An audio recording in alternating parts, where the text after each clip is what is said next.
We were sent to Earth believing it was a salvage mission. Intelligence said the native species had only recently begun developing nuclear arms.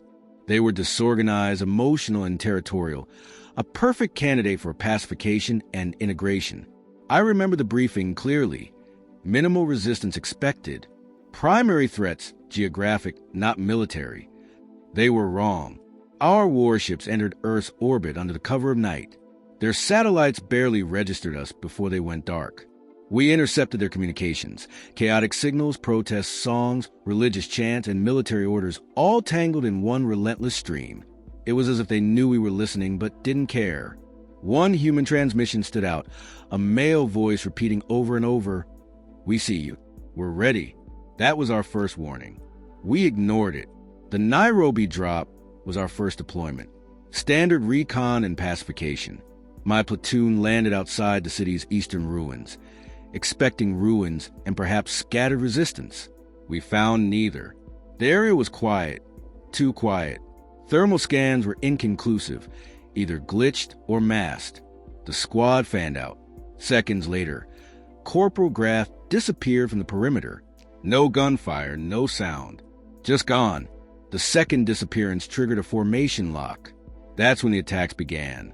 Crude explosives disguised under mounds of dirt blew the legs off our forward units. Snipers, no hunters, fired rounds at Pierce Varnac alloy. They had no orbital cannons, no fusion rifles, just kinetic death. They didn't aim to wound. They aimed for weak joints, sensors, and throats. We tried to retreat, but they were already behind us. They struck from sewers, tree lines, rooftops, and inside broken vehicles. One of them had hidden inside a hollowed-out corpse of a Varnac scout, waited there in the heat for 2 hours, motionless, and detonated a grenade when we tried to retrieve the body. They turned everything into a weapon. We fought for 17 minutes before command ordered a full withdrawal. We left 48 bodies behind, shredded and burned. Back aboard the carrier, we reviewed footage. Humans wore no uniform. Some were in civilian gear. Others modified armor from scavenged tech. They coordinated without comms. Their eyes were always calm. Cold. Every one of them fought like they had already accepted death. One had painted across his vest, "You're not the first." That was our second warning. Again, we ignored it. Within 2 days, 12 more deployments failed. We assumed they were using underground networks. We bombed from orbit. Still, they emerged. Not many, just enough. One squad reported they encountered children, actual pre-adults, planting magnetic mines. The children didn't run. They smiled before detonating. We tried jamming their signals. They responded by broadcasting our internal comms back at us, distorted and layered with screams and the laughter of Varnac officers long dead. It broke discipline. Some of our younger troops believed the humans had resurrected the fallen. Others swore they saw their mothers' voices on the frequency. At night, they turned our own motion sensors against us.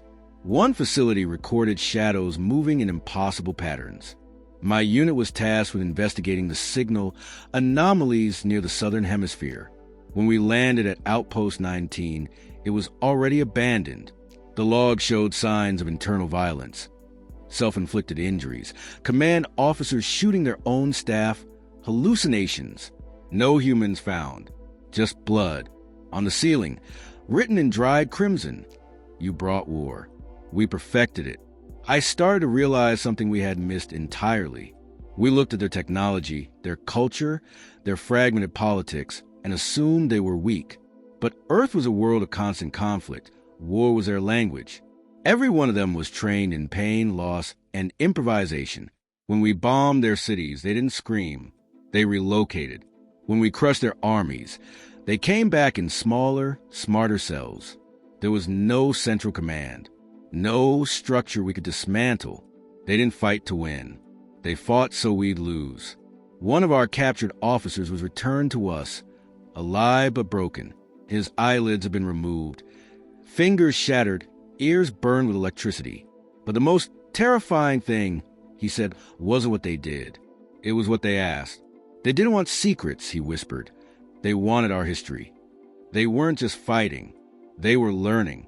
Every skirmish was an experiment. Our scientists identified a pattern in their attacks. No two were the same. One day, they used firebombs. The next day, rats laced with diseases they had bioengineered in a field lab from abandoned hospitals. They mixed medieval tactics with space-age sabotage. A supply ship was brought down by a slingshot-launched EMP projectile, gravity-assisted, timed perfectly. We lost an entire fleet over Uganda to a swarm of micro-drones made from repurposed insect shells and nanoplastics. Made in a jungle, with scraps. Eventually, we refused to set foot on the surface. Too dangerous. Instead, we tried orbital siege. Burned them out. But even then, they adapted. They used their own dead as decoys, wired corpses to transmit false signatures. We targeted refugee camps, believing they were command nodes. They weren't. We committed atrocities trying to stop ghosts. The humans responded not with threats, but silence. No messages, no propaganda. Just silence. Then, without warning, 10 of our forward operations bases across 3 continents were simultaneously overrun. We later learned that the humans had captured one of our navigation beacons and reverse-engineered the deployment algorithm. They moved faster than we did. Knew our plans before we executed them. They didn't have better tech. They had better thinking. And through it all, they never asked for mercy, never sent envoys, never negotiated. To them, we weren't enemies. We were prey. At the end of the Earth campaign, the High Council ordered retreat, not because we were defeated in open combat, but because our soldiers refused to return. Entire battalions went silent. When forced back into the field, half of them turned weapons on themselves rather than descend. I filed my final report, labeled Species 626, High Threat, Cognitive Adaptive, Persistent Warfare Culture. I also included one human artifact recovered from the Nairobi site, a small, burnt sign with human script. The translation read, "You are not ready for us. We've been ready for you since fire." And still, some among the council believe humans can be reasoned with. They have no idea what we've unleashed. They didn't die with Earth. That was our third mistake, assuming they would scatter after their homeworld fell. We thought them finished, broken. Instead, they fled to Mars. We chased them, convinced a single strike would end the remnants. I led the assault personally. I'd survived Earth. I believed I understood them. I didn't. Our fleet approached Mars under a full cloak array, 12 warships in high orbit. We detected no resistance. Human transmissions were erratic, half malfunctioning systems, half static. We laughed. They hadn't even stabilized their own power grid. We initiated drop protocols. 3 units descended. Only 1 landed. The other 2 were torn apart mid-entry. They'd weaponized the upper atmosphere with debris nets and chemical disruptors that tricked our thermal shields. They had turned space itself into a trap. Unit 7 managed to break through and land on the planet's surface near what we believed was civilian refuge zone. The signal we received 10 minutes later was not a distress call. It was Unit 7's own commander, his last words before silence. "We've been buried alive." We scrambled for information. Mars was supposed to be red rock and open terrain, easy to surveil. But the humans had gone underground, miles of carved tunnels, pressure-sealed bunkers, labyrinthine structures beneath the dust. Not installations. Hives. Human hives. They moved like insects but thought like predators. No above-ground assault could reach them. We prepared a full invasion. Our heavy division descended near Olympus Mons. As soon as our first walkers touched down, the storms began. Not natural. Engineered. They had created wind tunnels using redirected exhaust vents from abandoned mining facilities. The dust blinded our sensors. We couldn't see. Couldn't breathe. Static crawled across our hulls. Solar interference peaked. We lost comms. Then the reflectors activated. Massive mylar sheets hidden in the craters suddenly expanded, blinding us with directed sunlight. Our optical systems fried. Pilots lost vision mid-flight. 2 gunships collided in the upper atmosphere. 1 cruiser, the Ravelin's Fury, fell into the gravity well and disintegrated on impact. We had no idea where the enemy was. Then came the detonations. Explosives had been planted inside ice reserves. Ancient water vaults humans had long ago abandoned. We didn't see the pattern until it was too late. The first explosion disrupted our landing pads. The second took out our ground power stations. The third, intended to detonate after a delay, triggered as we were setting up command centers. Thousands of our soldiers were wiped out in under 6 minutes. We couldn't withdraw. They jammed our exfil routes with scrap drones, flying metal shard program to seek heat. They didn't kill, but they stalled us. Every second cost lives. We captured a few humans from the outskirts of one tunnel complex. Malnourished, injured. We expected desperation. What we found was calculation. One of the captured soldiers had carved our alphabet into her skin, spelling the word observe. When interrogated, they never screamed. They corrected our records. They corrected us on our own war history, deployments, fleet patterns. They had dissected our doctrine and predicted our every maneuver. I reviewed one of their simulations. It had a 97% accuracy rate to our real battle plan. We underestimated their willingness to become what they needed to be. They used rats as surveillance. Real rats, equipped with microcams and nerve stimulators. When we thought we were alone, they were watching. Every corridor, every camp, every moment. Our routines became liabilities. Our predictability became suicide. Their AI systems were crude but clever. Repurposed Varnac scrap fused with organic programming. Adaptive, emotional. The worst part? Their machines laughed. One hacked into our officer's HUD during a recon sweep and displayed a countdown. We still don't know what it was counting down to. When it hit 0, nothing happened. Nothing. Except the entire squad turned on one another, thinking it was a trigger for internal sabotage. By week 2, my troops stopped sleeping. They feared their dreams would be used against them. And they were right. Human broadcast started to include personalized imagery, memories, regrets, images of our dead loved ones pulled from scans during earlier missions. They were manipulating emotion with surgical precision. The humans didn't just fight us with weapons. They fought us with fear. They broke us from the inside, piece by piece. But it wasn't until the post-battle debriefs that I truly understood how far they had come. We recovered flight data from a drone that managed to escape their tunnel system. The video showed their children, actual human younglings, being trained in tactical environments. They weren't crying. They were silent, focused. One 6-year-old disassembled a Varnac mine in under 20 seconds. Another sketched our cruiser layouts from memory. They weren't raising survivors. They were breeding countermeasures. I submitted a classified report titled Red Hell, Human Warfare Beyond Earth.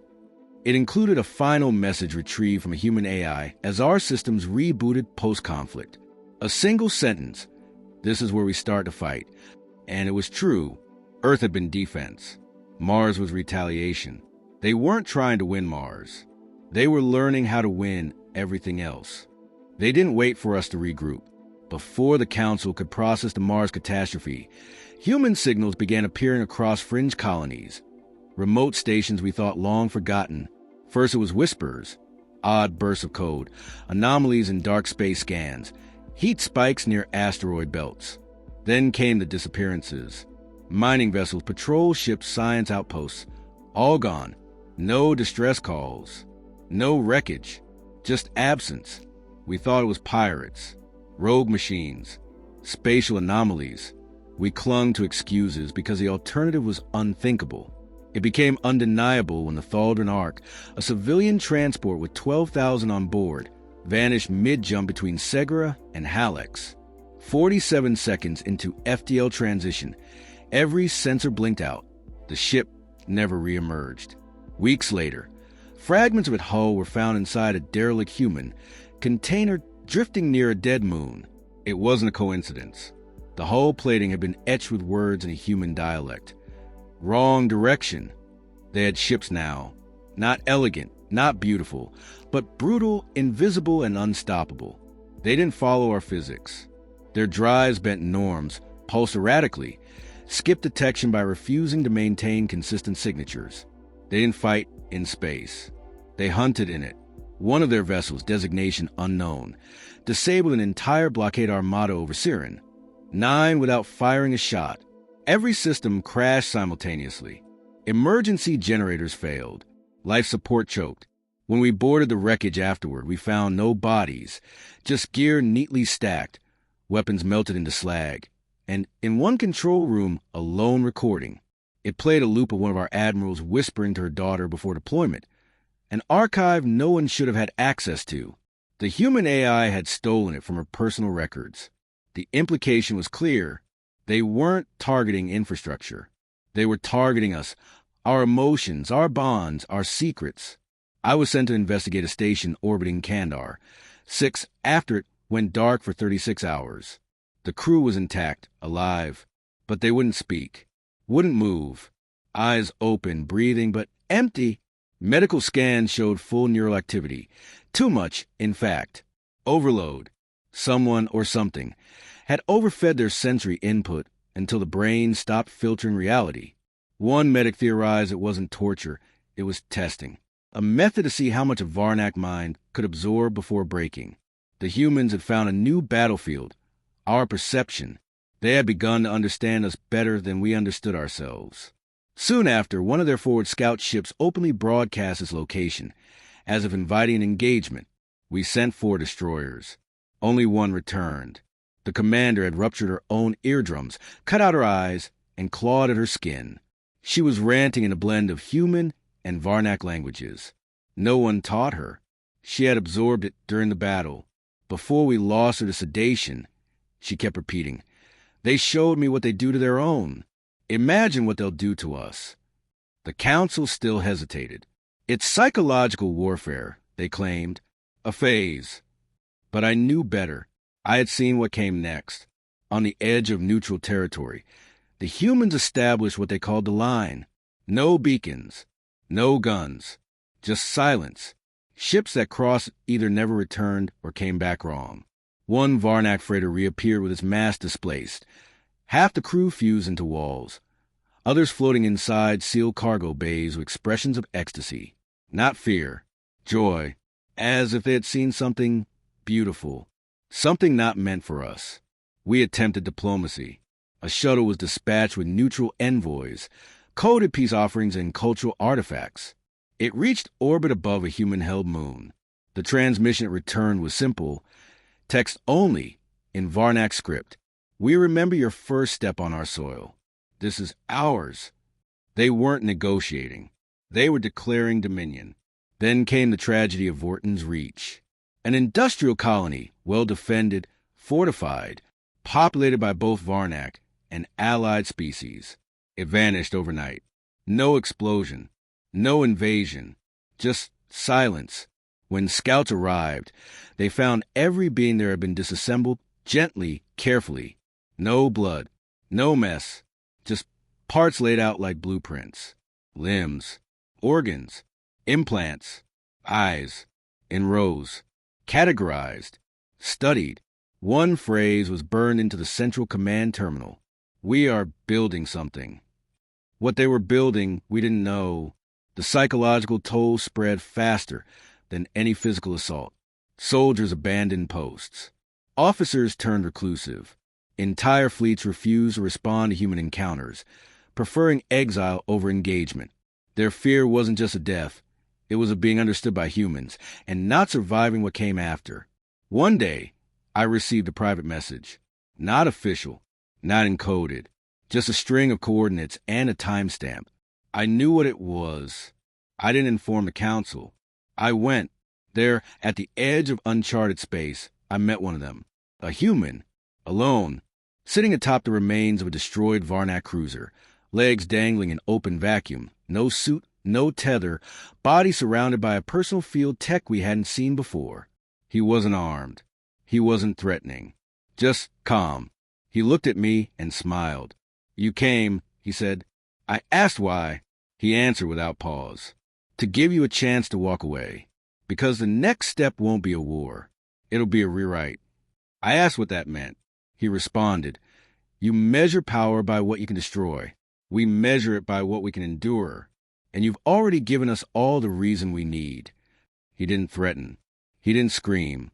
He just faded into the dark, vanishing with the wreckage, as if he'd never existed. But the transmission he left behind still plays in my mind. A single line in our tongue, in a voice spliced together from our own archives. We learned war from watching you. Now watch us teach it. We thought we had time. Thought they'd push their line slowly, announce offensives, negotiate when cornered. That's how our enemies fought. But humans never waited. They struck all at once. 12 colonies fell in under a week. Not through bombardment, through collapse. Communications scrambled. Terraformers reversed. Food systems overloaded with bacteria that only affected non-human biology. On Ordras Prime, the entire population suffocated when their oxygen recyclers began emitting nitrogen. Every backup failed. No alarms triggered. The code? Old human malware, patched into our tech years ago during peaceful trade exchanges. Back then, we thought they were primitive. They thought years ahead. They didn't just hit us militarily. They hit us ideologically. They began broadcasting, not propaganda, truth, recordings of our own war crimes, footage from Earth's invasion, audio logs from panicked Varnak officers, screams, pleas, orders to wipe out civilians, orders I gave. They painted no villain. They didn't need to. They just showed us, raw, unedited. And then they showed what followed.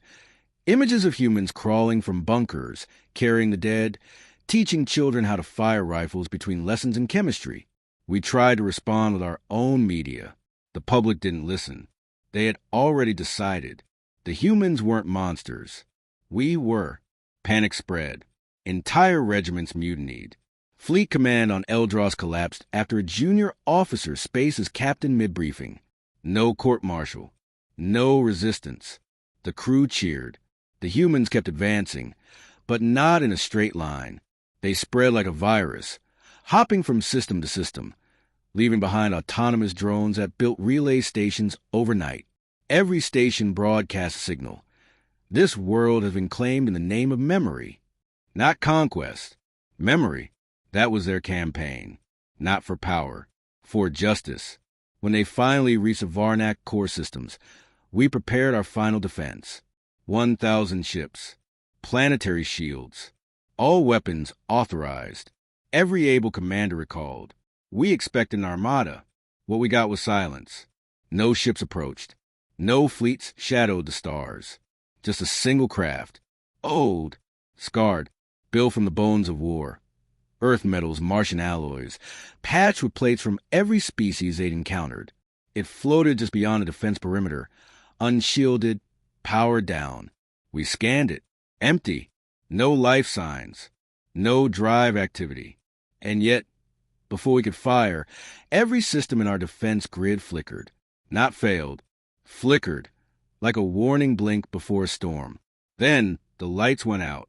Across every capital, screen, ship, and station, the same image appeared.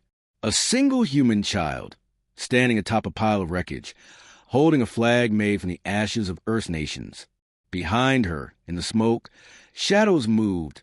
Soldiers, builders, thinkers. Not warlords. Survivors. Then the message. We no longer want your surrender. We want your absence. And with that, the screen turned black.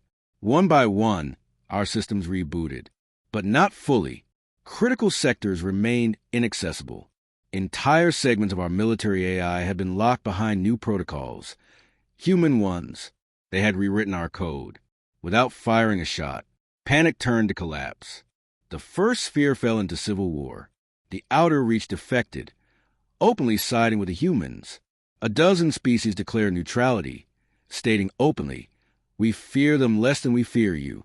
I resigned, not out of shame, out of awe, because by then, I finally understood we were never fighting a species. We were fighting an idea. The idea that no matter how shattered, no matter how outnumbered, no matter how far from home, they would rise. Their greatest weapon was not their ships, not their technology. It was their refusal to die, and their capacity to remember everything. They remembered Earth, Mars, the betrayals, the silence. They remembered the skies burning and the soil soaked in ash. They remembered promises made in bunkers, written on shattered walls, carved into the metal of their ships. And they kept those promises. No other species had ever done that. They unified not under empire or profit, but under loss, and that made them invincible. In my exile, I visited the edge of human space, not to spy, not to plead, just to see. I saw stations built from the bones of destroyed cruisers, now hosting art galleries made by orphaned children. I saw planets scorched in war, now covered in forests, every tree genetically coded to glow faint blue at night, a silent vigil for the dead. I saw veterans teaching refugees how to weld, not for pay, but to pass the time. I saw what we never had the courage to build, not a war machine, a future. They did not enslave us. They did not execute our leaders. They did something far worse. They ignored us. They moved past us. We became irrelevant. Our threats became echoes. Our weapons, antiques. In time, we became their warning tales. Stories told to human children at bedtime. Beware the Varnak, for they once thought themselves gods. And the children would laugh, because gods don't fall, but monsters do. And humanity never forgets. They learned war from us, and then they made it art. And now, I sit here, one of the last commanders of Forgotten Empire, telling this to anyone who will listen, not to beg forgiveness, but to make a record, so that someday when the stars shift and some new race rises, they will look to our ruins and wonder what brought us down. It wasn't a superweapon. It wasn't a god. It was a girl with a flag made of ashes, standing on a broken world, daring the galaxy to try again. And no one ever did.